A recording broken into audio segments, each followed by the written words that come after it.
여러분 안녕하세요. 한 달 만에 이렇게 다시 찾아뵙게 됐네요. 제가 이사 문제랑 이렇게 개인적인 이제 개인사도 있어서 여러 가지 문제들이 겹치는 그 바람에 제가 무료 상담과 업로드를 잠시 중단했었는데 오늘부로 다시 이제 무료 상담은 제대로 정상적으로 진행이 될 거고 이사도 이제 모두 마쳤기 때문에 업로드도 정상적으로 이제 진행이 된다는 점 알아주셨으면 합니다. 그럼 이사는 현재 지금 다 되긴 했는데 짐이 너무 많아가지고 가구도 아직 다 못 옮겼어요. 그래서 지금 이제 방송하는 환경도 조금 열악한데 당분간 조금만 이해해 주시고요. 자, 오늘은 이메일 사연 분석편입니다. 한번 어떤 사연인지 읽어보도록 하죠. 시호님 안녕하세요. 31살 현재 프리랜서로 일하고 있는 여자입니다. 제 관련 영상을 찾아보다 시호님 영상을 우연히 접하게 되었고 사연 분석을 너무 잘해주시고 철학이 뚜렷하신 모습에 감명받아 이렇게 사연을 작성하게 되었어요. 전 남친은 29살로 2살 연하입니다. 저희는 소개팅 어플로 만나게 되어 총 4개월의 시간 동안 아는 사이로만 지내다가 연인으로 관계 발전이 된 커플입니다. 전 남친은 현재는 직업이 없는 상태고 저와 만날 땐 생산직을 하고 있는 평범한 직장인이었어요. 연인으로서의 관계는 총 6개월을 만났고 6월에 헤어지게 되었습니다. 2021년 6월이겠죠? 전 남친과 트러블은 많지 않았었어요. 다만 전 남친은 고집이 정말 센 편이었고 자존심이 정말 강한 사람이었습니다. 자존감이 낮은 사람은 자존심이 엄청 셉니다. 고집과 아집이 있고요. 저 또한 그 점을 알고 있기에 그 점을 이해하고 받아들이고 넘어가면서 연애를 해왔었습니다. 저희 관계의 첫 위기는 전 남친이 퇴직 고민을 할 때부터 위기가 찾아왔었는데 갑자기 현타가 온다며 모든 걸 내려놓고 싶다고 저에게 맨날 통화를 하며 한풀이를 하던 상태였고 전 남친의 가정 환경 또한 좋지 않고 전 남친의 돈벌이도 그렇게 여유로운 편은 아니라서 독립 고민은 하지만 막상 독립도 실행하지 못하던 전 남친이었어요. 전 남친은 직장과 집에서 굉장한 스트레스를 받아왔었는데 특히나 집에서 정말 많은 스트레스를 받아왔었습니다. 한 번은 저도 전 남친의 넋두리를 듣다 지쳐서 전 남친과 데이트 과정에서 너가 있을 때 감정 쓰레기통이 되는 것 같다.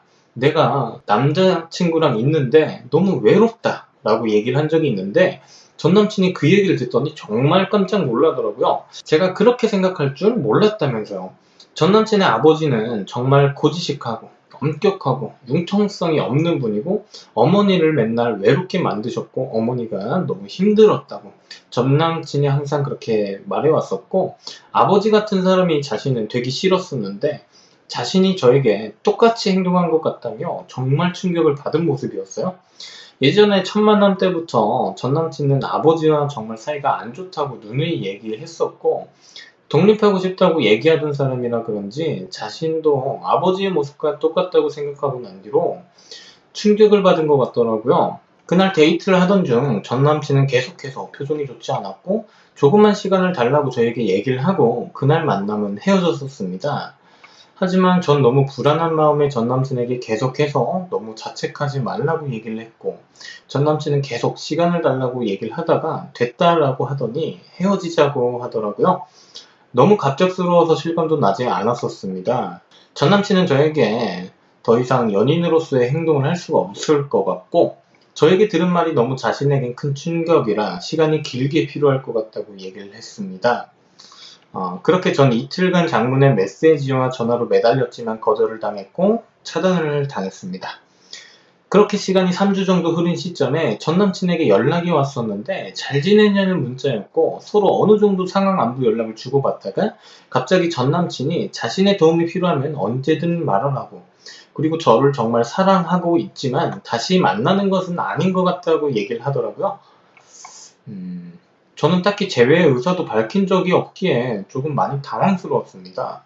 연락은 조금 마무리 잘 지었지만 끝마무리가 조금 살짝 저에겐 찝찝한 것 같아서 다시 연락해서 우리가 다시 만나는 것은 왜 안 되느냐 사랑한다며 라고 문자를 보냈습니다. 그러자 전 남친이 내가 해줄 수 있는 건 너에게 모두 다 해주겠다. 널 아직도 사랑한다. 연락은 모두 받아주겠지만 다시 만나는 건 안 될 것 같다고 미안하다고 하더군요. 그렇게 아직까지 서로 연락만 가끔 주고받고 있는 사이 정도로만 유지하고 있습니다. 전 남친과 데이트까지 약속을 잡아보고 싶었지만 현재는 아주 멀리 있는 타지에서 단기 알바를 하고 있는 중이라 만남을 가지기가 어려운 상태입니다.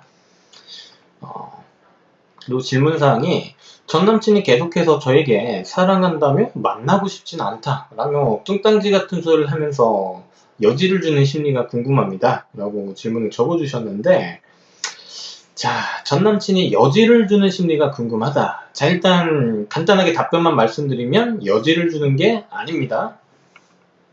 이것을 이해하기 위해서는 전체적인 이 사연 분석을 해야 되는데, 거의 모든 사람들은요, 우리가 연애를 배울 때 대부분은 부모님의 모습을 보고 연애를 배웁니다. 이게 무슨 소리냐면, 예를 들어서 굉장히 이렇게 불우한 가정 환경에서 자란 남성을 예로 들어볼게요. 폭력적인 아빠, 그리고 그로써 맨날 울고 불고 하는 엄마, 이런 가정 환경을 예를 들어봤을 때 대부분의 사람들은요, 옳고 그름으로만 판단을 합니다. 제가 이 아버지의 폭력을 정당화시키려고 폭력이 잘못된 게 아니라고 이렇게 말을 하고 있는 게 아니라, 폭력을 휘두른다면 왜 폭력을 휘두르게 되었는가, 왜 이런 일이 발생을 하게 되었는가에 대한 근본적인 원인 해석이 필요한데, 대부분의 인간들은 어떻게 생각을 하냐면 폭력은 나쁜 것, 그렇기 때문에 나는 아빠처럼 되지 않을 거야, 이렇게 단순하게 1차원적으로만 생각을 합니다. 그래서 왜 관계가 이렇게까지 되었는가에 대해서 근본적인 원인은 알지 못해요.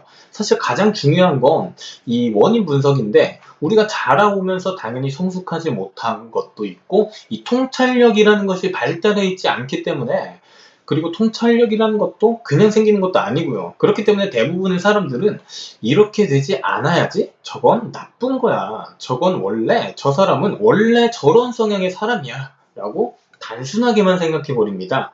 또 다른 제가 예를 들면, 제가 연애의 기준편에서 설명해 드린 것이 있는데, 거짓말을 치고 다른 여자를 만나는 남친, 이 상황만 보면 사람들은 어떻게 생각을 할까요? 이 표면적인 것만 보면 바람둥이, 원래 저런 놈이라고 생각을 합니다. 하지만 깊게 원인 분석을 해보면 그 나름의 이유가 있다는 거예요. 뭐 그런 바보 같은 행동을 제가 실드를 치고 싶은 게 아니라, 사람의 행동은요, 타당한 이유가 있기 때문에 하는 거라고 말씀을 드리는 거예요. 그렇다면 이 거짓말을 치고 다른 여자를 만나는 이 남친, 이것을 갖다가 사연 분석을 했을 때 저런 상황에 문제가 됐던 것이 어떤 이유가 가장 많았느냐, 기준의 문제인데, 예를 들어 연애의 기준에서 이성의 기준이 이 여자만 만나면 안 된대. 다른 여자들은 만나도 되는데 A라는 여자애는 만나고 와도 괜찮아 라고 하면서 B라는 여자는 죽어도 안 된다는 거야. 왜냐면 B라는 여자애가 널 좋아하는 것 같대, 또는 네가 B라는 여자애를 마음에 들어하는 것 같대. 그래서 못 만나게 합니다. 그래서 상대방을 경계하면서 아예 만나지 못하게 하는 거죠.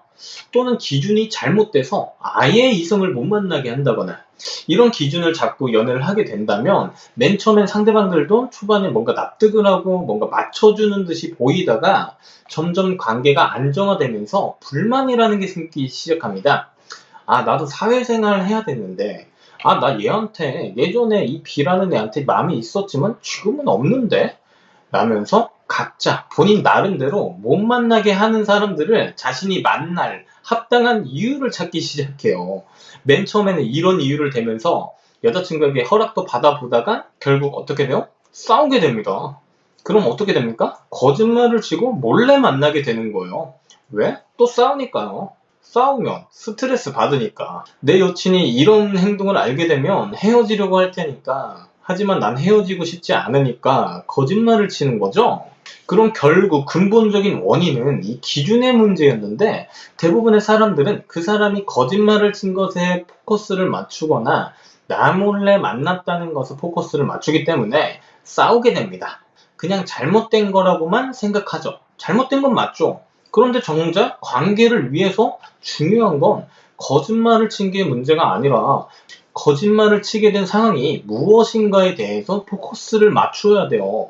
그래서 지금 사연도 마찬가지입니다. 대부분의 사람들은 이렇게 1차원적인 시각으로만 바라보기 때문에 아버지가 잘못된 거다, 나쁜 거라고만 생각하시고 아버지처럼은 안 돼야겠다라고만 이 남자처럼 이렇게 생각을 해서 왜 이런 일이 일어났는지에 대해서는 원리를 모르기 때문에 이 아버지와 똑같은 행동을 할 가능성이 굉장히 높아요. 이 남자는 실제로 똑같이 행동을 하고 있고요. 사연자님께서 외로움을 느끼고 있죠.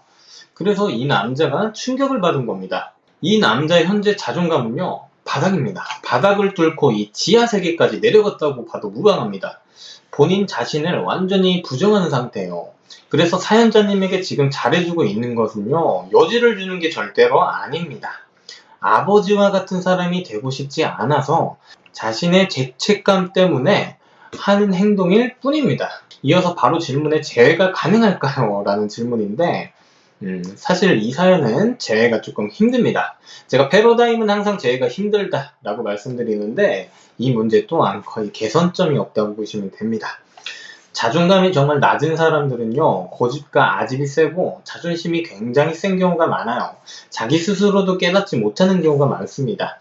이 남자는 이 사연의 경우 둘 중에 하나의 사람으로 변질될 가능성이 높은데 자존감이 정말 낮은 상태이기 때문에 이 자존감, 내 자아라는 게 내 욕구를 관리하고 제어할 수 있는 역할을 하는데 이렇게 자존감이 지하 세계까지 떨어져 버리게 되면요, 욕구를 관리하고 제어할 수가 없습니다. 컨트롤이 불가능해요. 그래서 원나잇, 일회성 만남이나 무작정 자신의 욕구를 참으려는 행동을 할 가능성이 대단히 높습니다. 이 문제를 해결을 하려면요, 치료를 해야 돼요. 혼자서는 거의 개선점이 없다고 보시면 됩니다. 정말 아주 오랜 시간이 필요할지도 몰라요. 아주 오랜 시간이 이제 걸린다고 하더라도 혼자서는 거의 개선점이 없습니다. 자, 질문사항은 여기서 끝났기 때문에 마무리 짓겠고요. 마지막에 뭐 자신이 더 성숙하고 발전하고 깨닫고 뭐 이래저래 써놓으셨는데 다음 연애를 위해서라도 뭐 그렇다면 좋겠지만 그런 문제가 아니에요. 이상한 노력을 하려고 할수록 사연자님 자존감만 떨어진다는 거 아셔야 돼요. 그냥 밥 잘 먹고 잘 자고 잘 쉬어야 되는 문제지 사연자님이 뭐 발전하고 노력해야 되는 문제가 아니에요. 뭘 대부분 뭐 자꾸 내담자분들이 저한테 하는 말이 뭘 자꾸 발전하고 깨닫고 노력을 하는데 그런 문제가 아니라고 항상 말씀을 드립니다. 대부분의 문제는 그런 문제가 아니에요. 사람이 개성이 있어야 매력이 있고 자신의 색깔이라는 게 있는 겁니다. 그런데 자꾸 자신의 개성과 색깔을 완전히 다 뒤바꾸려고 하는 사람들이 많아요. 자꾸 바뀌지도 않는 자신을 바꾸려고 하지 마세요. 그러다 우울증 옵니다. 자, 이상 연애 비타민 시온이었고요. 감사합니다.